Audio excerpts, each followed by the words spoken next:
السلام عليكم ورحمة الله وبركاته. سنجن دعوة تكينيا كبجم وفي جالتهم هندك يسنو باكم جرتنتي نجيني ربي سنبرا حاجرات سنجن كان أما سن دبچاجر أنا غاستسا بونسا غداتي وانت كتاكا سنتي يمودفه سنس يورو اور channel كينيا يوتيوب رتي مهردفا جرتان channel كينيا كان سبسكرايب godudaan akka nu gargaartan kabajaan isin gaafanna jechuu barbaadeti.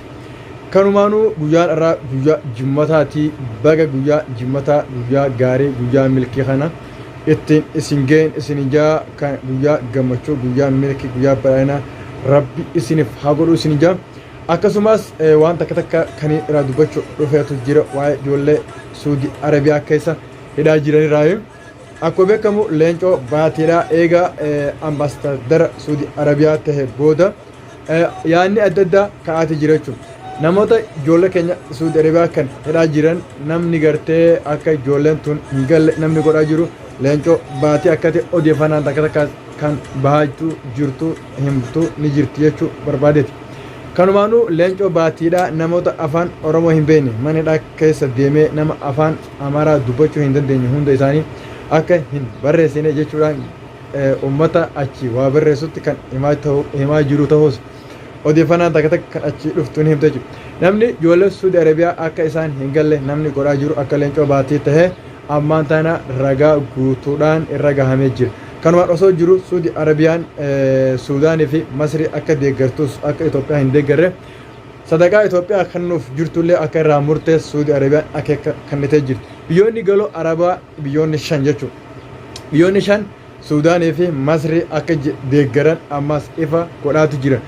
Keessattuu sababni leencoo baatiidhaa itti ambaasaadara Suudi Arabiyaa wanni inni itti ta'e akka gartee michuun Suudi Arabiyaatii fi Itoophiyaa jabaattu jechuudhaan kan dhufa ta'us leencoo baatii akkuma beekamu nama kijibu jechuudha. Guyyaa aaraa amma duraas agartee Aljaziiraa irratti kijiba jechuudha. Guyyaa aaraa jechuudha osoo aduun jirtu nama kijibaa ture.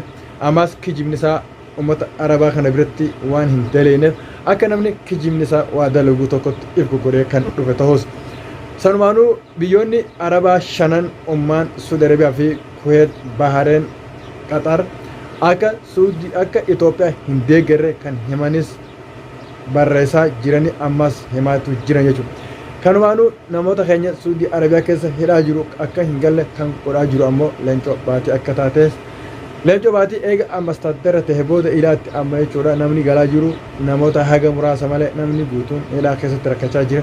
Kanaaf leencoo baatii akkuma kijiba isaa titti ammas kijiba itti fufaa kan jiru ta'uun waan dhageenyarraa kan isinitti himu ta'uun keenya kana odeeffannaa biraatis haga qabne walitti dhaannutti odeeffannaalee akkana namni odeeffannaa qabdanis gama keessatti hoosaa gadaa yookaan warjiitu jettanii gama keessaan nu ergoondisan nutis gama miidiyaa keenya website miidiyaa kanatti isiniif dabarsuun yeroo hunda qophii ta'uudha. Miidiyaa website irra dhufe kanaaf guddisa kan keessanii amma booda isin hojjeta isiniif dalaga uummata Oromootiif dalaga uummata Oromoo bakka bu'a.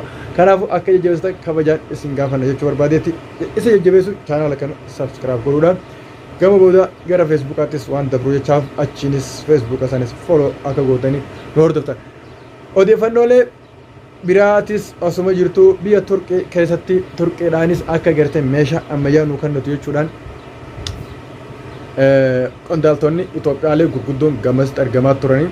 Kanumaafuu Rajab Tayyib nama amantaa Islaamaa akka malee hordofuu waan ta'eef ulamaa'onni keenya kan Itoophiyaa keessa jiru keessaa ulamaa'onni Oromoodhaa Islaamonni akka Rajab Tayyib namicha kan hin deeggarre dhiibbaa irratti godhuu qabdanii jechuudha. Maaliif Rajab Tayyib Erdogan nama amantaa Islaamaatiif bakka guddoo qabu nama akka malee uummata Islaamaa jaalatu nama miskiinaaf quuqamu nama dhugaa waan ta'eef Abiyyi bineensa nama nyaata kana akka hin deeggarre daftanii akka dhaqqabdan kana asumaan isinitti himuu barbaade. Kana odeeffannaan jirtu wanni har'a qabanne kana yeroo biraatti odeeffannaa biraatiin hanga walitti dachaanutti amma kanumaan nagatti isin jenna.